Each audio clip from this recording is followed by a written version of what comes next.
Donc on avait voilà une chambre vraiment VIP, c'est-à-dire que voilà on avait l'eau chaude, la climatisation et du papier toilette. Ça peut faire sourire, mais c'est vraiment, ça veut vraiment dire que c'est VIP quoi, avec un matelas digne de ce nom, parce que par exemple nous on avait des amis qui avaient d'autres chambres dans ce bâtiment, mais pas forcément VIP. Ils n'avaient pas la clim, ils n'avaient pas donc, de papier toilette et des matelas beaucoup plus petits. C'est autre chose quoi. C'était donc là voilà, on a le enfin c'est super bien, on est super bien accueillis, plus la salle commune où on pouvait faire des soirées ou se réunir dans la journée.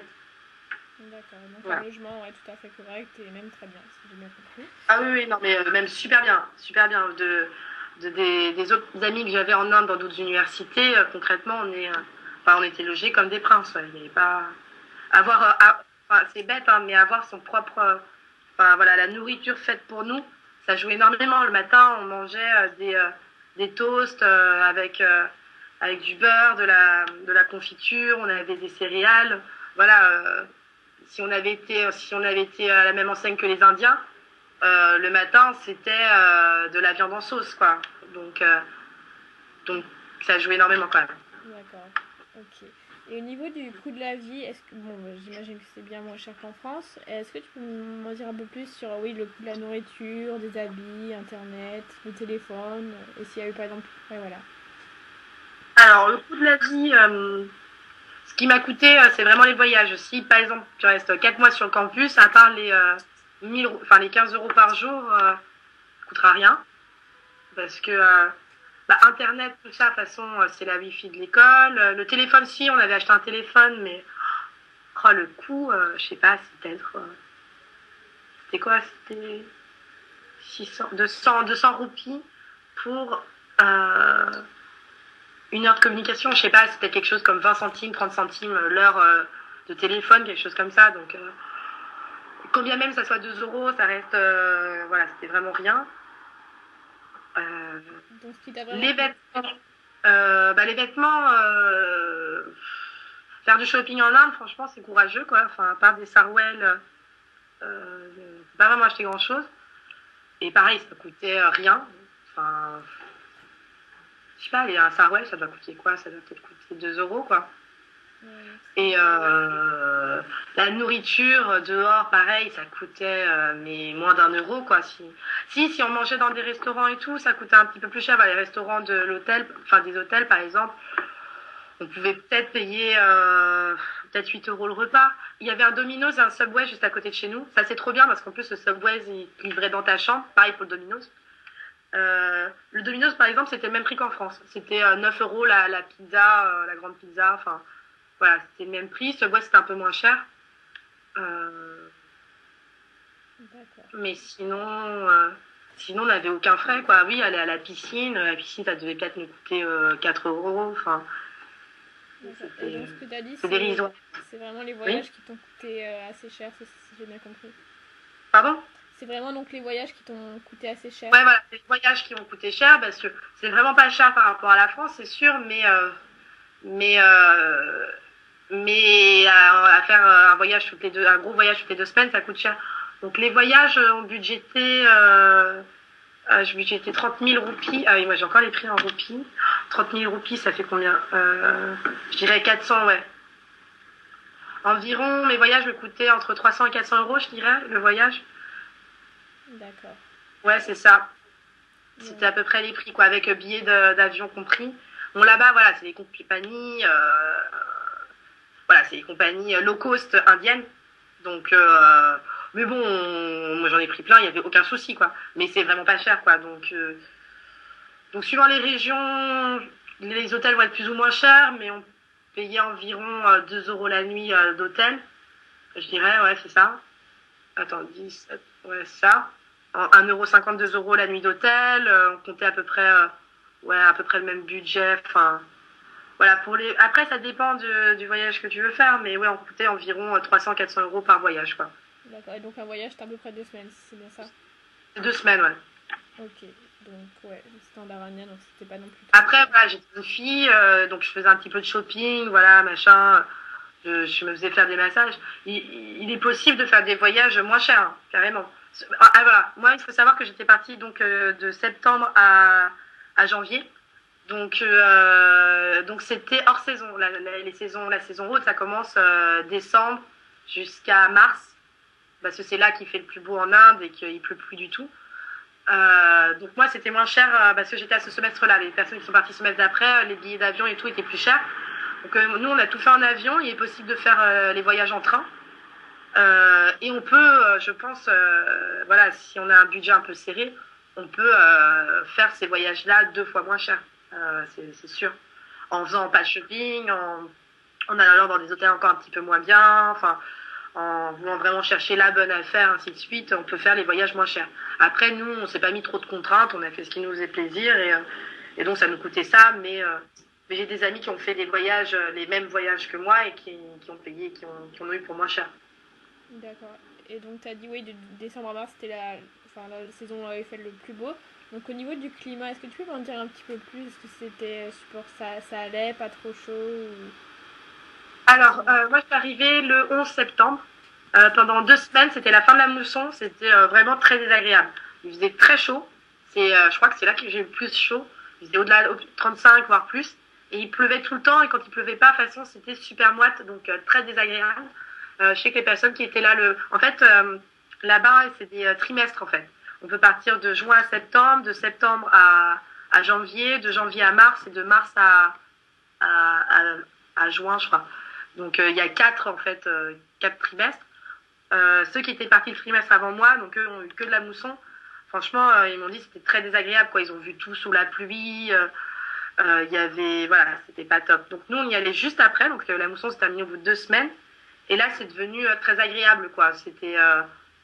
Il faisait beau. Il faisait, je dirais, environ autour de 25-30 degrés tout le temps partout. Après, suivant les régions, il fait plus ou moins chaud. Quand tu vas plus au nord, le soir, il fait 10 degrés, quoi. Mais voilà, c'était supportable. Et non, ça va, le climat, c'était cool. Mais je déconseille aux personnes d'y aller au semestre de juin-septembre parce que vraiment, c'est très désagréable, quoi. au niveau du climat? D'accord. Et donc, au niveau des enfin, perspectives après justement le semestre, est-ce qu'il y a possibilité de trouver un stage? Euh, Est-ce que l'école apporte une aide ou alors, voilà, il s'est passé quelque chose d'étrange qu'on ne s'est jamais trop expliqué. Ah oui, ils nous ont demandé une aide de motivation et un CV en Inde. Mais c'était des formalités, enfin c'était juste. Et en fait, je pense que ce qu'ils en font, c'est qu'ils leur, voilà, l'université est là-bas est sponsorisée entre guillemets par des entreprises, en particulier Tata par exemple, qui est une grosse entreprise là-bas. Hein, et ils font tout, ils font du thé, des voitures, de télécom, enfin ils font tout. Et donc on a un des Français qui a été contacté directement par une entreprise pour un stage là-bas, dès la première ou deuxième semaine où il est arrivé. Donc on pense que en fait, voilà, on n'est pas sûr, mais on pense que l'université fait passer nos CV, lettres de motivation à des entreprises partenaires. Voilà, je sais pas trop comment. Donc il a été approché, mais finalement, je crois qu'il l'a eu, mais qu'il a refusé le stage. Euh, J'étais pas du tout dans une optique restée en Inde, donc et peu de personnes, enfin personne l'était, donc on n'a pas cherché. Euh, mais disons que c'est possible je suis alors pas sûre que ça soit simple de trouver. D'accord. Je suis pas sûre parce que là-bas, en fait, pour par exemple eux, les personnes avec qui j'étais, cherchaient un. Mais déjà les stages, oui, ça se fait qu'à moitié quoi. Chercher un emploi à partir de mars, donc les personnes qui étaient dans nos cours. Et en fait, ce qui se passe en Inde, c'est que pendant un mois et demi, il y a ce qu'ils appellent les placements. Donc pendant voilà, un mois et demi, les entreprises viennent sur le campus faire passer des entretiens aux élèves. Et en fait, les placements, ça finit quand tout le monde a trouvé un emploi, en fait. Donc, c'est comme ça que ça marche là-bas. C'est pas les étudiants qui vont sur les sites chercher des emplois et passer des entretiens aux quatre coins de l'Inde. C'est les universités, c'est les entreprises qui viennent dans l'université recruter les étudiants. Donc, nous, on n'avait pas accès à ces placements parce qu'on était, voilà, bon, de toute façon, on n'était pas là à ce moment-là. Mais, euh, mais je sais pas comment ça se passe pour trouver un stage ou un emploi là-bas. J'ai des amis maintenant qui cherchent des VIE, mais ils les cherchent de Paris et c'est comme chercher un VIE n'importe où dans le monde, quoi. C'est des entretiens Skype. D'accord, c'est pas compliqué. Et enfin, on va passer à la dernière partie, donc ton avis, tes conseils. Donc tout d'abord, qu'est-ce qui t'a le plus marqué en Inde? Mm. Alors, euh, alors, vraiment spécifique à Xim, l'université, c'est comme on n'est pas beaucoup de Français, qu'on est vraiment complètement intégré et qu'on est dans une ville sans touristes, on est vraiment dans l'Inde et donc on a l'impression d'être dans une bulle et surtout que le rythme indien est beaucoup plus cool. Par exemple, ils n'ont pas de rythme de sommeil comme nous on a, enfin du moins sur le campus, c'était pas ça, c'était pas on a cours la journée, on travaille nos groupes, voilà, on fait pas des travaux de groupe dans l'après-midi et le soir on sort et on se couche. Voilà, eux, par exemple, ils sont capables de faire des travaux de groupe à 2 heures du matin, faire une sieste de 4 heures dans l'après-midi. Enfin, il n'y a pas de rythme. Donc, ce manque de rythme, le fait qu'on soit dans un endroit complètement en dehors du monde, ça nous faisait vraiment sentir comme dans une bulle. Ce que j'ai trouvé voilà, très agréable, c'est qu'on était dans une bulle complètement en Inde et sans aucun stress.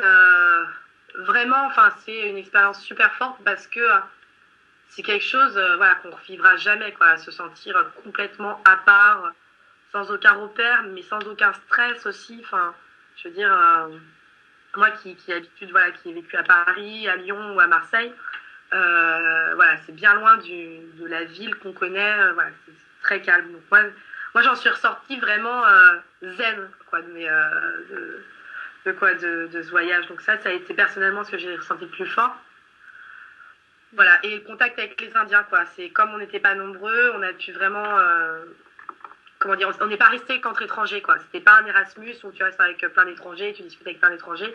On était vraiment avec les Indiens et ce que j'ai aimé, c'est vraiment, voilà, pouvoir discuter avec eux, avoir des longues discussions sur la culture indienne,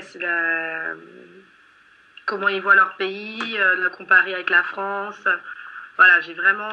Enfin, moi, ce que j'ai adoré, c'était vraiment être dans l'Inde, la vraie, quoi. Donc, ça a été.